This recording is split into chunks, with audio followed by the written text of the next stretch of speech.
Welcome, everybody. Thank you so much for joining us. Bienvenidos a todos, muchas gracias por acompañarnos. Soy Lena Petrova con un nuevo episodio del podcast World Affairs in Context.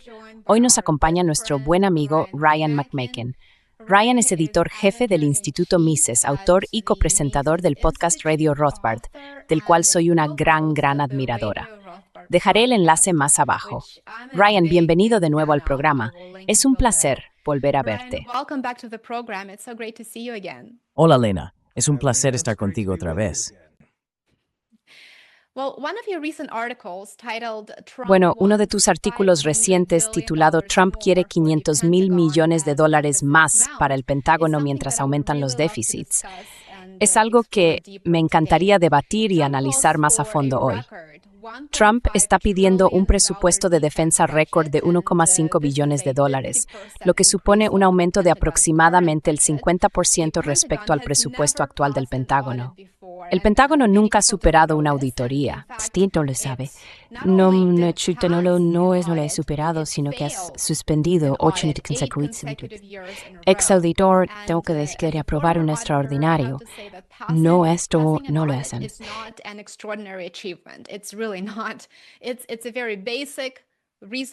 Es un requisito muy básico y razonable que garantiza la rendición de cuentas y un cierto nivel de transparencia. Y sin embargo, aquí estamos preparándonos para entregar $1,5 billones a una agencia gubernamental que nunca ha superado una auditoría, que ha suspendido auditorías y no ha podido presentar documentación que justifique sus gastos y activos. En tu artículo escribiste que el aumento de gasto propuesto refleja hasta qué punto la administración Trump se ha centrado en impulsar nuevas guerras y cuánto le gusta realmente a la Casa Blanca gastar el dinero de los contribuyentes.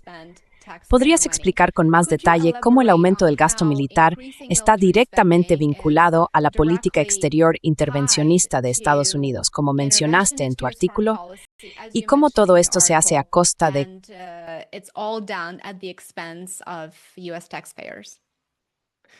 Sí, creo que en realidad forma parte de una agenda política más amplia, que es el gasto en general. No se trata solo del gasto en defensa. Esta no es una administración comprometida con recortar ningún otro tipo de gasto, salvo quizá algunos ajustes menores, ¿verdad? La USAID sufrió algunos recortes, y se oye hablar de que van a cortar las subvenciones a Harvard si no eliminan sus programas de DEI y cosas por el estilo. Pero todo eso son solo pequeñas gotas en el océano del gasto federal total. Lo que impulsa el gasto federal son los grandes programas: Medicare, Medicaid, la seguridad social y el gasto en defensa. Todos ellos juntos constituyen la inmensa mayoría del gasto federal. Así que nunca se puede ignorar el gasto en defensa si se quiere hablar de lo que ocurre a nivel federal en materia de gasto.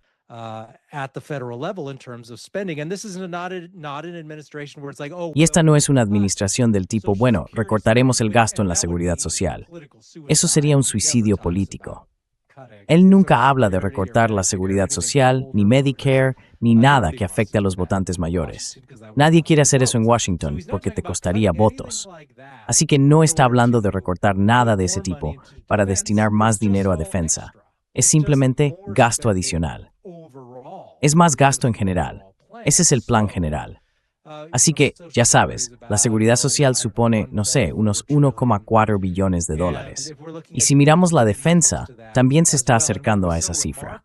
Lo que resultó tan llamativo de su tweet, porque ahora es así como hace sus anuncios de política, por tweet, ¿verdad? Es que a mediados de enero dijo: el mundo es un lugar peligroso, así que necesitamos otros $500 millones en gasto de defensa.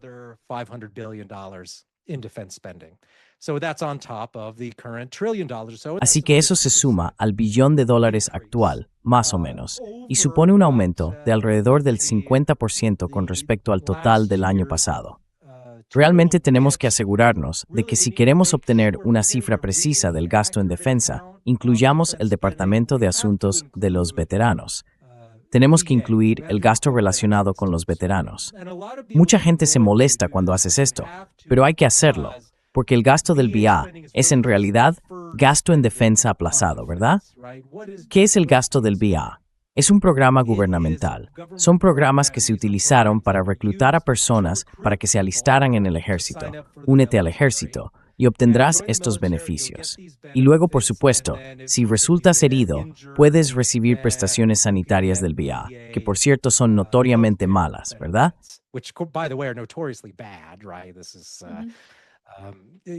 Esto es, ya sabes, la sanidad socializada en funcionamiento dentro del gobierno de Estados Unidos. Pero hay mucha gente que recibe prestaciones del VA, así que esas tienen que incluirse. Simplemente idearon un plan político en el que dijeron, separaremos eso del gasto en defensa. Parecerá otra cosa. Diremos que el gasto en defensa es menor de lo que realmente es. En realidad, si incluyes el gasto en defensa del VA, ya se acerca a unos 1,3 billones de dólares. Entiendo en Trump, en Morrower, damos distribución a eso, 30 personas. Si la experiencia cinematográfica, resta cómico, porque lo que tiene es cuidado. Y nada desvalidor en un cosmor. No entiendo.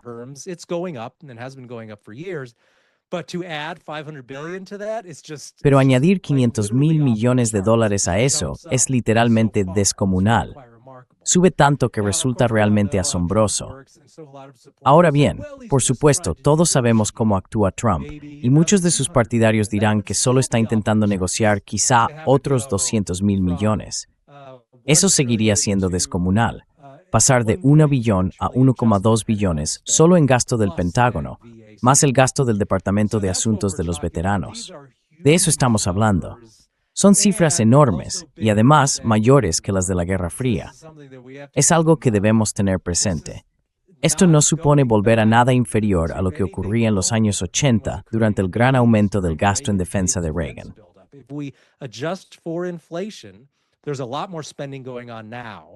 Ahora, hay mucho más gasto militar que incluso en los años 80, cuando se nos decía que Estados Unidos necesitaba luchar contra el imperio del mal, que existía una brecha de misiles y que el país aún podía perder y los soviéticos ganar. Entonces, gastaban menos de lo que gastan ahora, para enfrentarse a países que de ninguna manera han jurado enemistad eterna hacia Estados Unidos, como sí hacían los soviéticos en los años 60. Así que es una realidad totalmente distinta. No obstante, el gasto es más alto que nunca. Y como señalaste, por supuesto, ni siquiera saben a dónde va ese dinero una vez que lo gastan, porque nunca se ha superado una auditoría.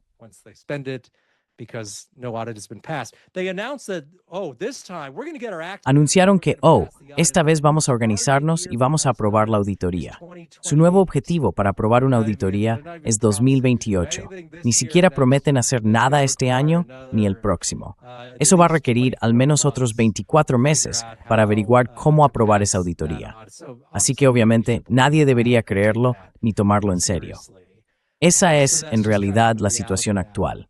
¿Dónde estamos con el gasto federal? Es simplemente muy elevado. Y deberíamos señalar, por cierto, que estos aumentos son del tipo de los aumentos de gasto global del nivel de Biden. Así que muchos republicanos a los que no les gusta Biden dicen, claro.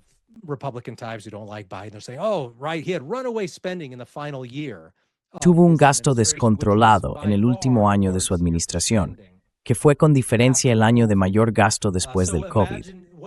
Así que imagina, ¿cómo ha sido el gasto federal en los últimos años? Pues bien, en el último año de Trump fue gigantesco, enormes déficits de 2 billones de dólares, porque estaba gastando todo lo que podía en ayudas por el COVID. Y en aquellos días, la idea era simplemente gastar, gastar y gastar, imprimir 6 billones de dólares y ya nos fue la inflación más adelante. Hemos vuelto a eso ahora. Si observas el gasto federal, incluso ajustado por inflación, este es el segundo peor año de la historia en términos del ejercicio real del ejercicio fiscal.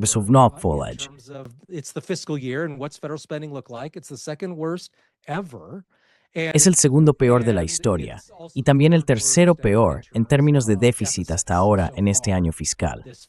Así que vamos camino de terminar el año fiscal con un déficit de probablemente al menos 1,6 o 1,7 billones de dólares, lo cual es enorme. Habría que remontarse básicamente al año del COVID para encontrar déficits de ese tipo. Y si el gasto desmesurado del año del COVID es ahora tu punto de referencia, bueno, estamos en serios problemas. Así que esto no es en absoluto una vuelta a la media ahora que Trump está ahí. Está continuando con los niveles de gasto de la era Biden y de la era COVID. Y el gasto militar es solo una parte de eso.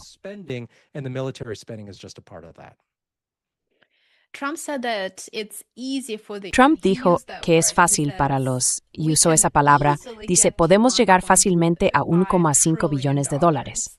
Ahora bien, ¿de dónde sacará la administración Trump ese medio billón de dólares adicional? Como señalas en tu artículo, el gobierno federal sigue aumentando el gasto más rápido de lo que crecen los ingresos por impuestos y aranceles.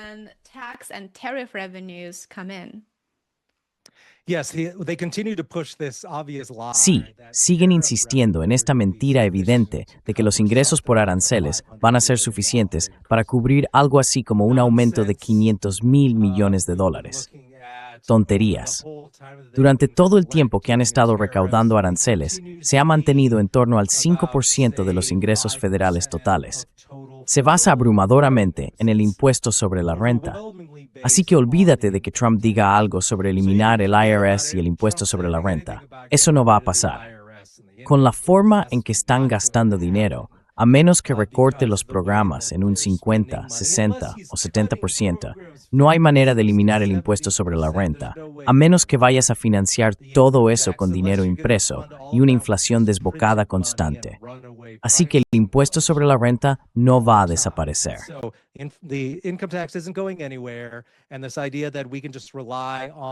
Y esta idea de que podemos simplemente depender de los aranceles para pagar esto es irrealista, porque incluso si los ingresos empiezan realmente a despegar, seguimos hablando de que representarían menos del 10% del total de los ingresos fiscales federales.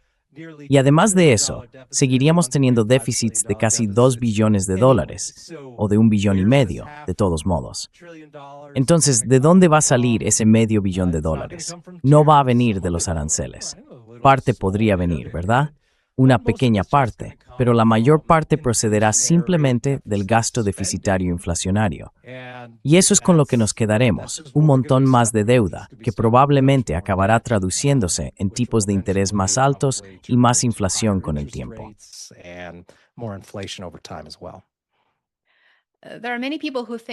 Hay mucha gente que piensa que los déficits federales no importan, y bastantes economistas que sostienen lo mismo. Pero tu artículo dice que los estadounidenses en realidad están pagando mucho por esos déficits. ¿Puedes explicar cómo funciona eso?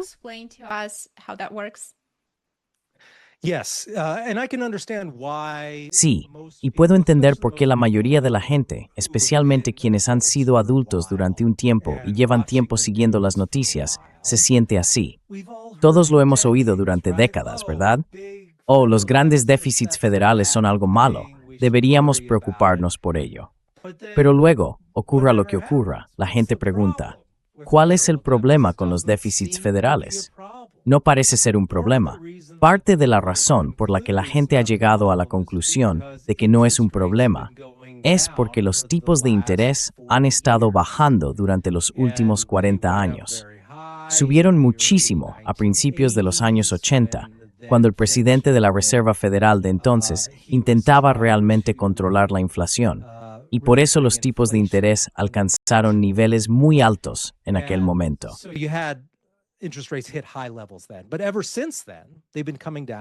Pero desde entonces han estado bajando significativamente. Así que durante la era de Greenspan, tipos de interés en descenso. Durante Bernanke y Yellen, tipos de interés en descenso.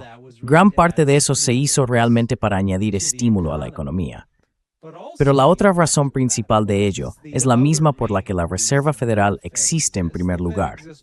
La Fed existe en parte para estimular la economía, pero la razón número uno de su existencia es garantizar que el gobierno de Estados Unidos siempre pueda endeudarse fácilmente y tener acceso a fondos baratos. Por eso existen todos los bancos centrales.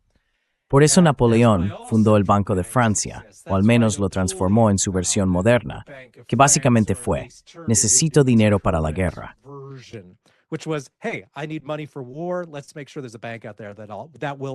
Asegurémonos de que haya un banco que siempre me preste dinero a tipos de interés asequibles. Sin embargo, esa situación ha cambiado. Cuando los tipos de interés caen de forma continua durante varias décadas, parece que los déficits no importan, porque puedes asumir más y más deuda sin preocuparte demasiado por los pagos de intereses. Imagina que tuvieras una hipoteca y pudieras refinanciarla cada pocos años y que el tipo de interés siguiera bajando, que es precisamente lo que mucha gente hizo durante gran parte de ese tiempo.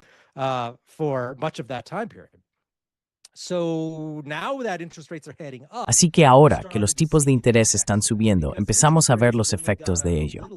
Los tipos de interés solo han aumentado un poco en términos de promedios generales, como en el caso de los bonos del Tesoro del gobierno federal.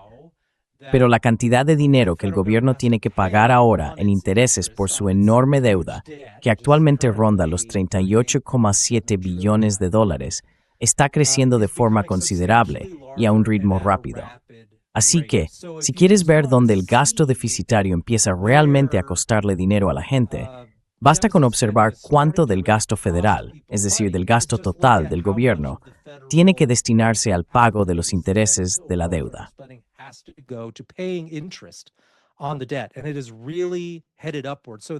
Y realmente va en aumento.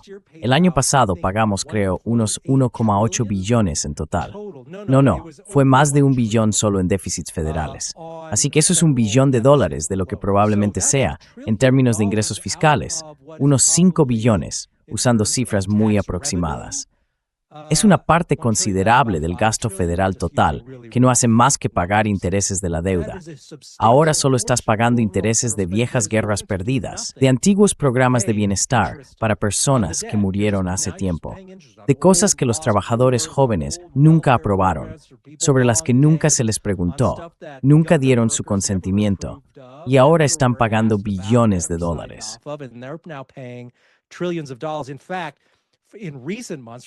De hecho, en los últimos meses, aproximadamente los últimos 6 meses o así, el 20% o más, a veces el 24%, casi el 25% del gasto federal de cada mes se destina únicamente a los intereses de la deuda. Son cifras enormes y solo seguirán acumulándose a medida que la deuda federal aumente, porque no hay motivo para creer que los tipos del Tesoro vayan a bajar de forma significativa. Así que si te preguntas, oye, pago todos estos impuestos, ¿por qué parece que no obtengo mucho a cambio? Es porque más de 1/4 parte de cada dólar que pagas en impuestos se destina únicamente a los intereses de la deuda, lo cual no te beneficia en absoluto. Esa es una gran parte del problema. Además, otro factor es que esto hace subir los tipos de interés para ti, como persona normal en el mundo. ¿Y por qué? Porque para financiar su enorme deuda, el gobierno tiene que pedir prestado cada vez más dinero.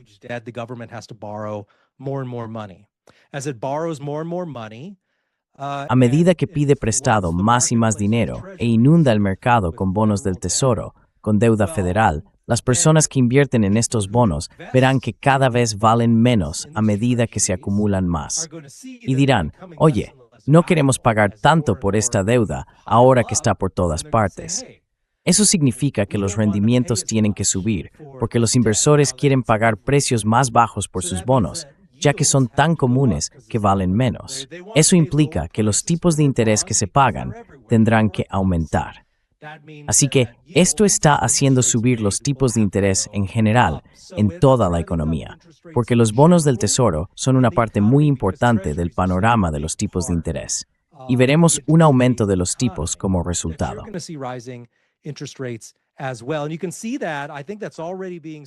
Y eso se puede ver. Creo que eso ya se está reflejando en cómo afecta incluso a los tipos hipotecarios a 30 años. Ahora bien, no es lo único que influye en esos tipos.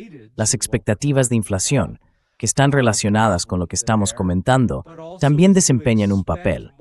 Pero a medida que más y más deuda inunda la economía, los tipos de interés subirán. Y desde que la Reserva Federal empezó a recortar los tipos de interés en septiembre de 2024, los tipos a 30 años en realidad subieron un poco.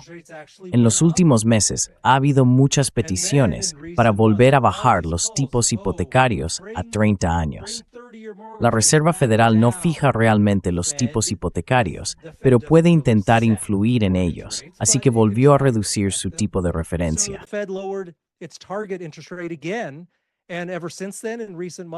Y desde entonces, en los últimos meses, el tipo hipotecario a 30 años ha vuelto a subir ligeramente, al igual que el rendimiento a 10 años, con el que las hipotecas están estrechamente vinculadas. Eso se debe a todas esas crecientes montañas de deuda y gasto deficitario. Gran parte de esa sensibilidad para intentar que los tipos de interés vuelvan a bajar se ha perdido, se ha destruido. Y ahora hay una presión al alza sobre los tipos de interés. Así que sí, ¿cómo me afectan los déficits? Pues probablemente estés pagando más intereses por tu deuda ahora. Una mayor parte de los impuestos que pagas se destina simplemente a saldar deudas antiguas e inútiles que el gobierno acumuló hace años. Eso está afectando a la gente y va a empeorar aún más a medida que la deuda siga creciendo y si los tipos de interés no vuelven a bajar de forma significativa.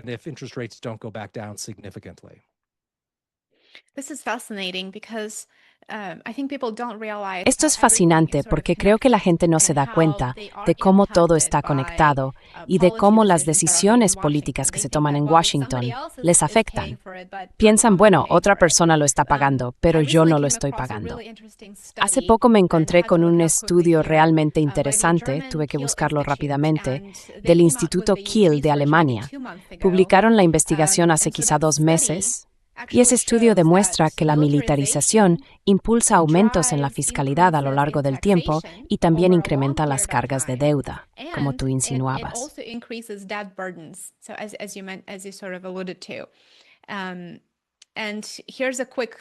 Y aquí tienes una cita rápida del estudio. Dicen que cuando los países refuerzan sus fuerzas armadas, es una forma muy educada de decirlo, pero en fin, cuando los países refuerzan sus fuerzas armadas, ya sea por un conflicto directo o por la amenaza de guerra, siguen una trayectoria histórica estable de financiación que afecta a la fiscalidad y a las cargas de deuda a largo plazo. Así que publiqué una entrada en mi Substack basada en esta investigación, porque pareció fascinante.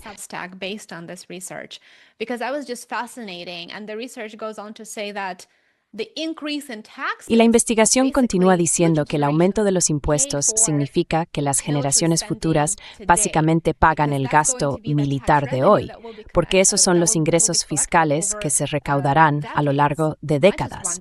No solo una década, sino en la mayoría de los casos varias.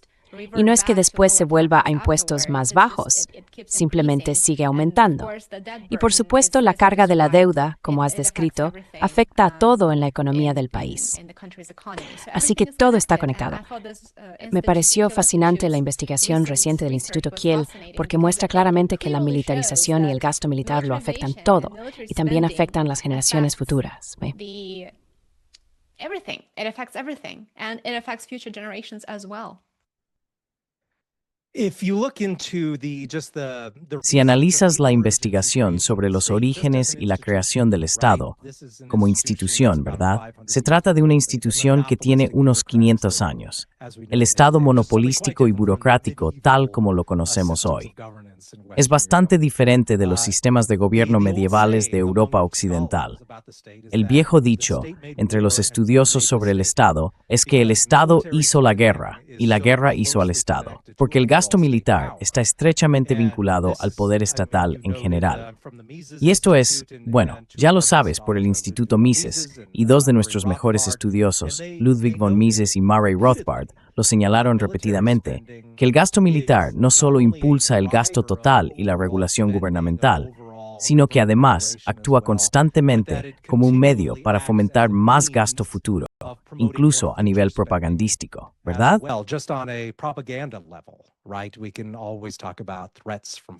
Siempre podemos hablar de las amenazas de potencias extranjeras y cosas por el estilo, y se puede ver eso en funcionamiento todo el tiempo, lo útil que resulta para canalizar cada vez más recursos hacia el sector de defensa. Ahora bien, las personas que están a favor de esto suelen recurrir a una distracción. Crean una falsa dicotomía. Dicen que o bien estás a favor de aumentos continuos del gasto militar por los siglos de los siglos, o eres pacifista. Así que, si no apoyas su último intento de conseguir una gran cantidad de nuevo gasto, Bueno, debes de estar a favor de desmantelar la Armada, porque nunca están dispuestos a abordar la cuestión de cuál es realmente el nivel adecuado de gasto.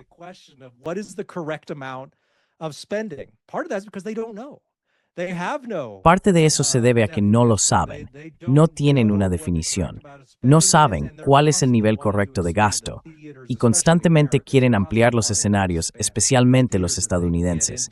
Siempre buscan ampliar los escenarios en los que pueden intervenir. Y Estados Unidos, ¿verdad?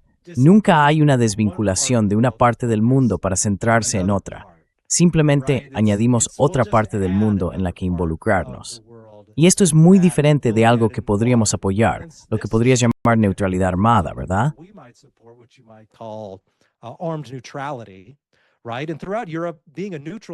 Y en toda Europa, ser una nación neutral ha sido algo perfectamente respetable. Y también se puede estar armado y ser capaz de defenderse al mismo tiempo. Y por supuesto, como dijo John Mearsheimer, Estados Unidos es el país más seguro de la historia del mundo. Tiene océanos a ambos lados, una enorme marina y miles de ojivas nucleares. Otras investigaciones sobre armas nucleares han demostrado que, si se quiere asumir realmente la capacidad de disuadir una acción militar en tu contra, al menos en términos de una amenaza existencial, es posible hacerlo.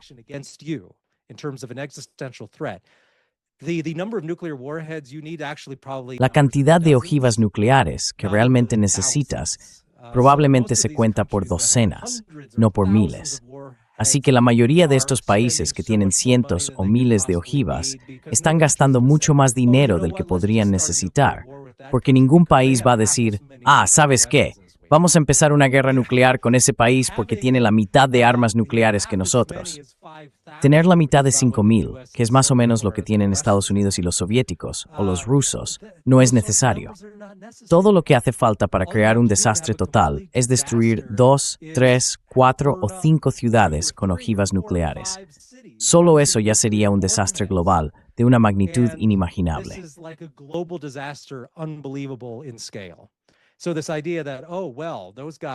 Así que esta idea de que, esos tipos tienen 1,000, así que será mejor que gastemos más dinero en modernizar y actualizar nuestras armas nucleares, es realmente algo absurdo, una locura. Pero de eso es de lo que les gusta hablar a las agencias de defensa, porque así consiguen mucho más gasto militar. Mientras que en realidad, si eres un país, digamos Francia, tienes una marina que funciona, tienes armas nucleares en una cantidad muy moderada. Nadie va a invadir tu país, porque eso provocaría una represalia extremadamente peligrosa. Y tú tampoco vas a invadir a nadie, porque el gasto en defensa, la defensa real, requiere cantidades de dinero mucho menores que el gasto ofensivo, el tipo de capacidad militar que implica intentar ocupar países extranjeros o navegar al otro lado del mundo para atacarlos.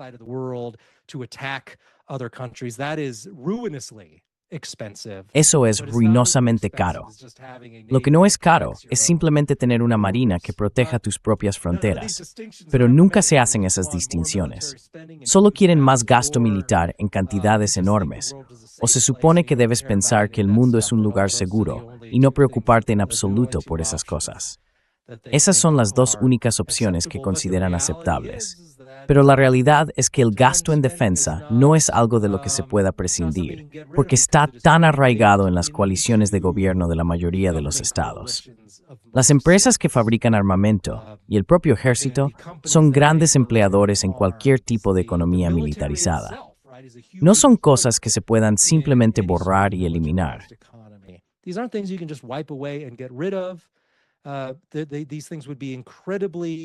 Estas medidas serían increíblemente impopulares políticamente y también cortarían gran parte del sistema de clientelismo militar o gubernamental, el gasto público que ayuda a atraer apoyo hacia el propio régimen.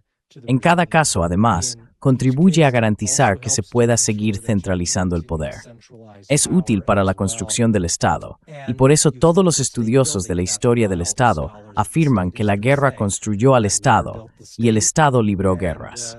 Es algo tan fundamental para tener estados fuertes que puedan recaudar impuestos, controlar y regular a sus propias poblaciones, y participar también en muchas de estas actividades adicionales.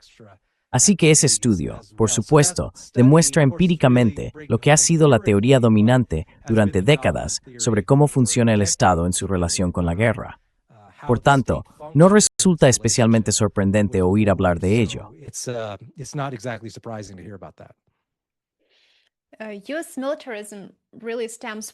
El militarismo estadounidense realmente proviene de la mentalidad de la Guerra Fría, en mi opinión, ¿verdad? Casi inmediatamente después de que terminó la Segunda Guerra Mundial, comenzó la carrera armamentística entre la Unión Soviética y Estados Unidos. En ese momento, Washington justificaba, como mencionaste, el gasto militar basándose en la lógica de la Guerra Fría, de que necesitábamos tener más ojivas nucleares, más sistemas de lanzamiento para ganar esto. Pero en realidad nadie puede ganarlo, ¿no? Si es una destrucción mutua, ¿cómo se llama?, asegurada, entonces no va a haber un ganador. Así que el complejo militar industrial necesita un monstruo al que combatir en todo momento. Ese monstruo puede estar aquí, en el ámbito interno, o puede ser un supuesto monstruo extranjero.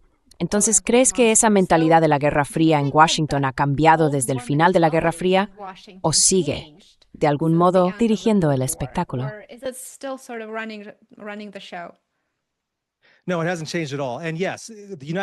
No, no ha cambiado en absoluto. Y sí, Estados Unidos se convirtió claramente en un tipo de país diferente después de 1945.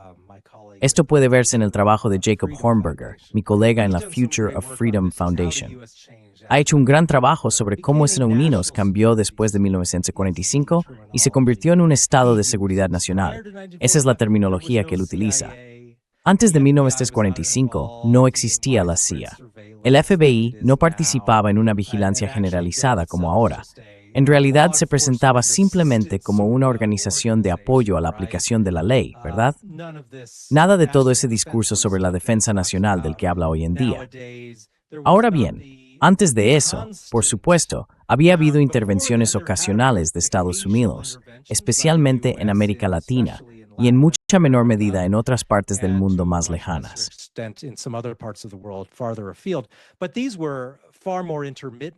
Pero estos eran mucho más intermitentes, y las cantidades gastadas en ellos eran mucho menores. Eso cambió después de 1955, cuando se convirtió en un estado constante de armamento, de gasto, de aumento del poder de espionaje, tanto sobre la población nacional como sobre los extranjeros. Así que eso fue un cambio. Y luego se habló de que al final de la Guerra Fría eso podría reducirse, pero nunca ocurrió. En realidad, fue una época bastante interesante para estar vivo. Quiero decir, yo era un adolescente entonces, pero ya prestaba atención a estas cosas.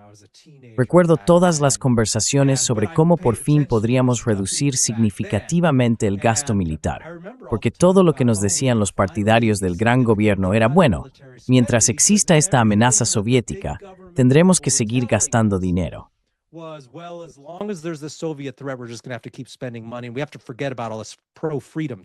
Tuvimos que olvidarnos de todo ese discurso a favor de la libertad durante la Guerra Fría.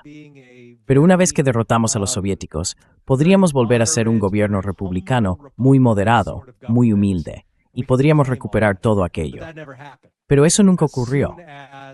En cuanto terminó la Guerra Fría, Estados Unidos empezó inmediatamente a hablar de convertirse en una potencia unipolar, en un hegemón global, de hacer que todos los demás países del mundo reflejaran las ideas estadounidenses sobre los derechos humanos. Y así fue como Estados Unidos, por supuesto, se involucró en Yugoslavia, imponiendo una visión estadounidense de los derechos humanos a los demás. Eso es algo en lo que Estados Unidos nunca se habría involucrado en el siglo XIX.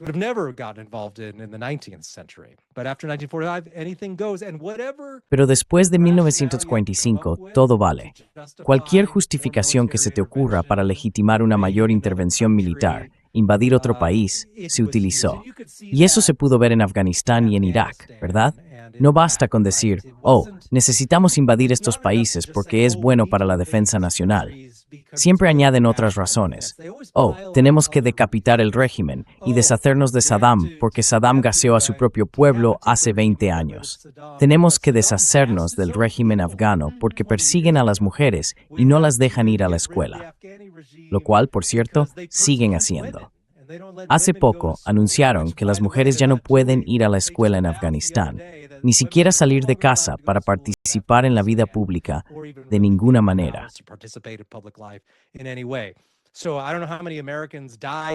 No sé cuántos estadounidenses murieron en Afganistán para sustituir a los talibanes por los talibanes, pero eso es lo que ocurrió. Y las mujeres han vuelto exactamente al punto en el que estaban cuando se nos decía que Estados Unidos necesitaba hacer la guerra por razones de derechos humanos. Luego, por supuesto, estaba la razón de las armas de destrucción masiva. Nos van a lanzar una bomba nuclear si dejas que Saddam conserve sus armas de destrucción masiva. Algo definido de forma bastante vaga, y resultó que todo era una tontería. Así que siempre tienen un montón de razones de sobra. Y eso es justo lo que ha estado ocurriendo desde alrededor de 1991, cuando la Unión Soviética se disolvió y desapareció. No dejan de encontrar nuevos motivos para iniciar guerras cada año, siempre con países más pequeños que realmente no pueden defenderse. Estados Unidos no ha luchado contra un país de igual a igual desde 1945, pero han conseguido mantener todo el tinglado en marcha.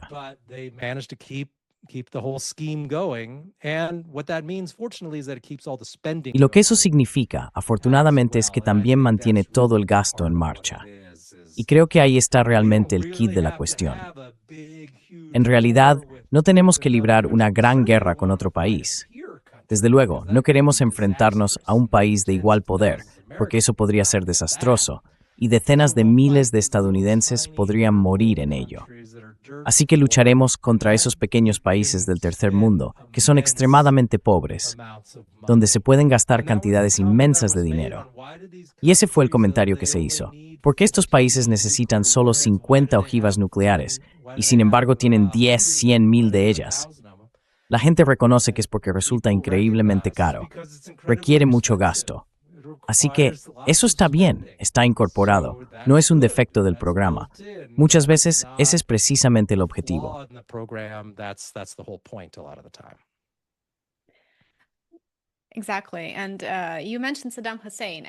Exactamente.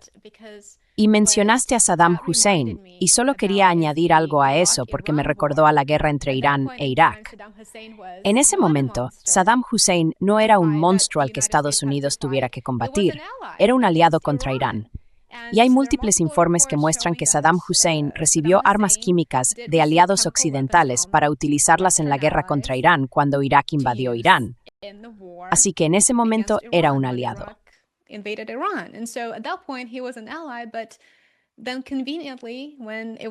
Pero luego, convenientemente, cuando llegó el momento de cambiar las tornas, se convirtió, en lo que era. No digo que no lo fuera, pero es simplemente una forma muy conveniente de manipular la opinión pública y de utilizar a estas figuras de la mejor manera posible para que la política exterior de Estados Unidos logre su objetivo.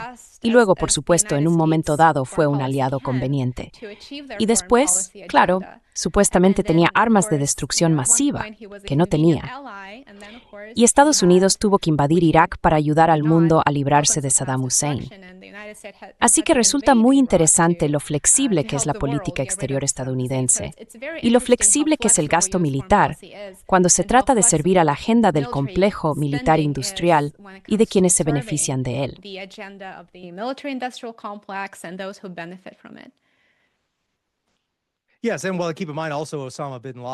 Sí, y bueno, ten en cuenta que Osama Bin Laden había sido armado y financiado por Estados Unidos para luchar contra los soviéticos cuando invadieron Afganistán en los años 70.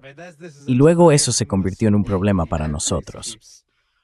Quiero decir, esta es una historia temporal con la que Estados Unidos sigue tropezando, así que no hay nada nuevo en absoluto. Y quién sabe qué problemas surgirán en el futuro a causa de supuestos aliados en, digamos, Ucrania. ¿Quién sabe a qué puede llevar eso dentro de 10 años, con todas esas armas que se enviaron a ese país y de las que no se tiene constancia? ¿Quién sabe dónde acabará todo eso?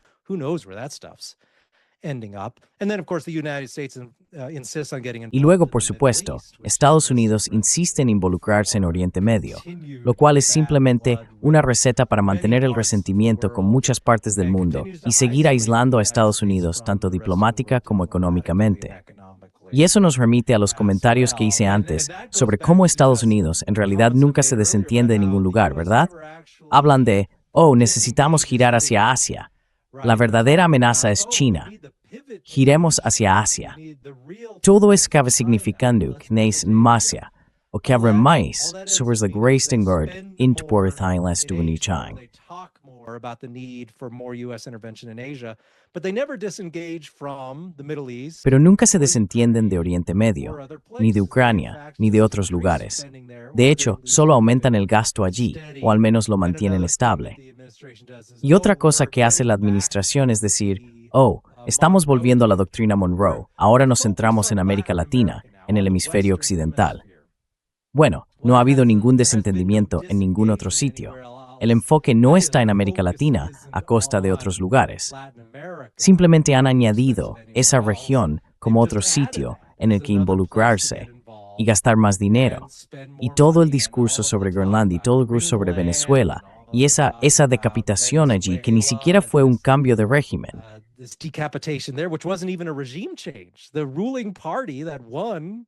El partido gobernante que ganó con Maduro seguía en el poder.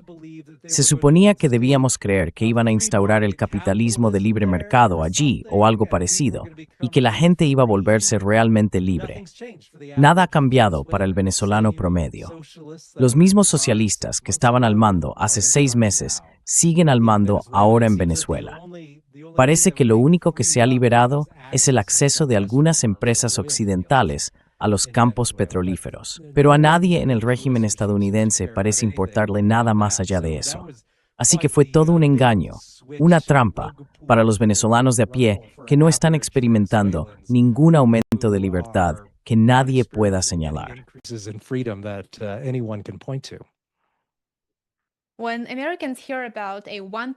Cuando los estadounidenses oyen hablar de un presupuesto militar de $1,5 billones, parecen asumir que el objetivo es la defensa, pero en realidad tiene muy poco que ver con la defensa.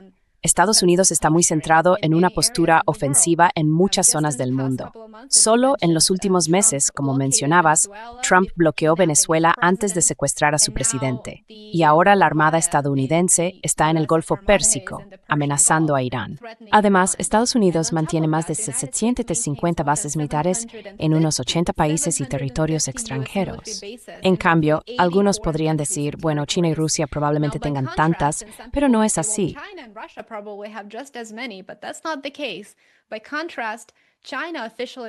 En cambio, China mantiene oficialmente una sola base en el extranjero, solo una, y está situada en Djibouti, en el Cuerno de África. Rusia tiene oficialmente 6 bases militares, solo 6 en las antiguas repúblicas soviéticas, y hay 2 en Siria, aunque creo que esas 2 están en una especie de situación incierta en este momento. Así que Estados Unidos tiene más de 750 que se mantienen de una forma u otra a costa de los contribuyentes estadounidenses. Y dado el aumento de la deuda nacional, los crecientes déficits, la desaceleración de la economía estadounidense y el deterioro de la infraestructura pública aquí en Estados Unidos, ¿por qué el público estadounidense muestra tan poco interés en exigir que Washington reduzca su presencia militar en el extranjero?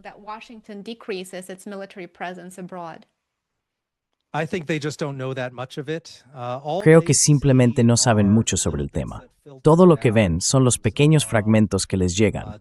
Hay una amenaza extranjera aquí, y vamos a ocuparnos de ella, manteneros a salvo, y además mejorar la situación de los extranjeros. Ese parecía ser el relato sobre Venezuela, por ejemplo. En general, la gente con la que trato son personas normales que no se dedican a seguir estos asuntos todo el día. Tienen trabajos de verdad, no pueden pasarse el día leyendo el periódico. La única información que recibían era que había narcoterroristas saliendo de Venezuela que iban a atacar de alguna manera a Estados Unidos.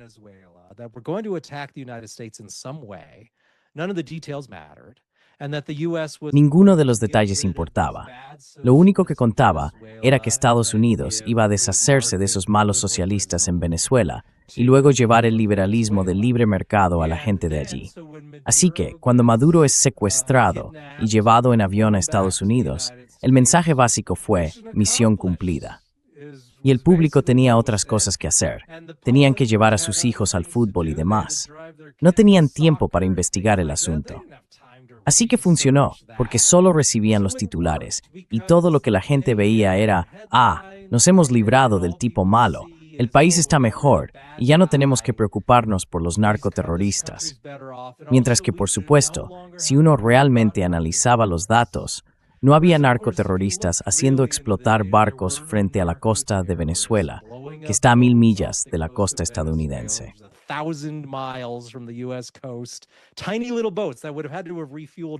Pequeños barquitos que habrían tenido que repostar varias veces solo para cruzar hasta Estados Unidos. Ninguna amenaza ahí.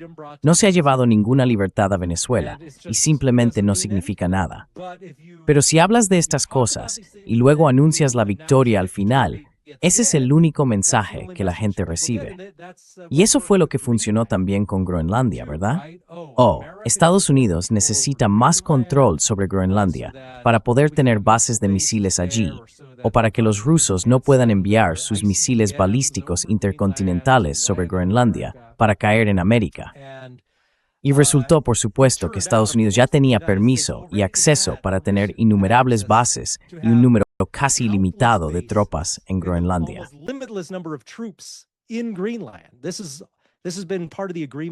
Esto ha sido parte del acuerdo durante décadas. No ha habido ningún cambio. Estados Unidos ha reducido unilateralmente las tropas que tenía en Groenlandia, pero es libre de aumentarlas de nuevo. Por alguna razón, Trump decidió que sería mejor, políticamente supongo, hablar de, vamos a tomar el control de Groenlandia y así estaremos más seguros. Así que al final, no cambia en absoluto el statu quo. Estados Unidos puede establecer bases en Groenlandia ahora igual que hace 6 meses. Nada ha cambiado. Pero al final de todo, él anunció, he negociado este gran nuevo acuerdo sobre Groenlandia. Y la gente se lo creyó, porque no lo sabe. Quiero decir, ¿cuántas personas conocen la historia de la política estadounidense sobre Groenlandia? Prácticamente nadie.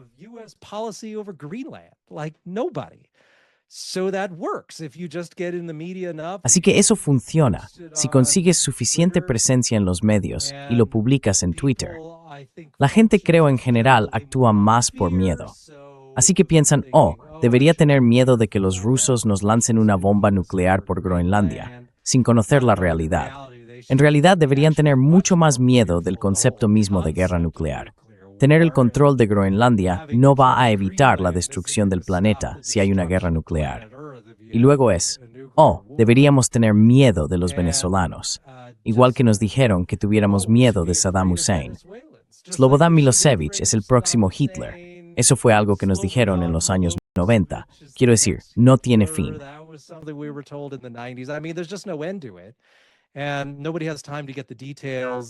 Y nadie tiene tiempo para conocer los detalles. Así que el régimen realmente controla los medios y tiene la capacidad de difundir estos mensajes. Y si te opones, simplemente empiezan a decir que eres un pacifista y que no te importa la libertad, que no te importa defender a Estados Unidos. Y funciona una y otra vez.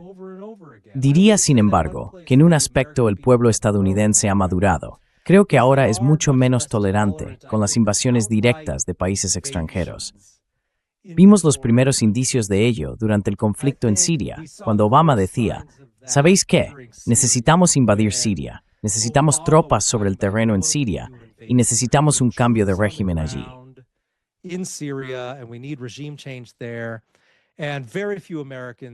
Y muy pocos estadounidenses estaban interesados en eso en absoluto. Obama logró enviar algunas tropas allí de forma subrepticia. Exacto. Básicamente fue un secreto porque el pueblo estadounidense no estaba a favor, y él pudo llevar a cabo la típica astucia estadounidense que practican en todos los países.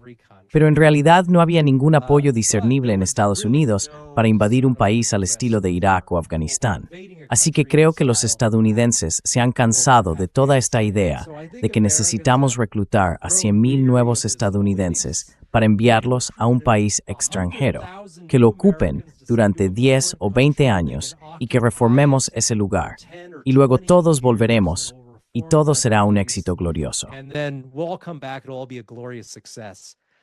To claim that after what happened in Afghanistan and Iraq. Afirmar que después de lo que ocurrió en Afganistán e Irak, donde Irak es ahora en realidad más aliado de Irán que nunca tras el cambio de régimen allí, eso fue claramente un fracaso, incluso según los propios estándares de Estados Unidos. Tengo la esperanza de que Estados Unidos ya no esté en ese modo, de que los estadounidenses ya no estén interesados en esas ocupaciones e invasiones a gran escala. Pero eso no significa que vayan a hacer nada para oponerse a esas pequeñas operaciones breves que duran un par de semanas en el ciclo informativo y luego desaparecen y los políticos proclaman la victoria. Y de paso, tenemos que gastar otro $1 billón para mantenerte a salvo. Creo que eso sigue funcionando. Creo que quizás simplemente no pueden hacer tanto como les gustaría. Maybe they just can't do as much as they would like to.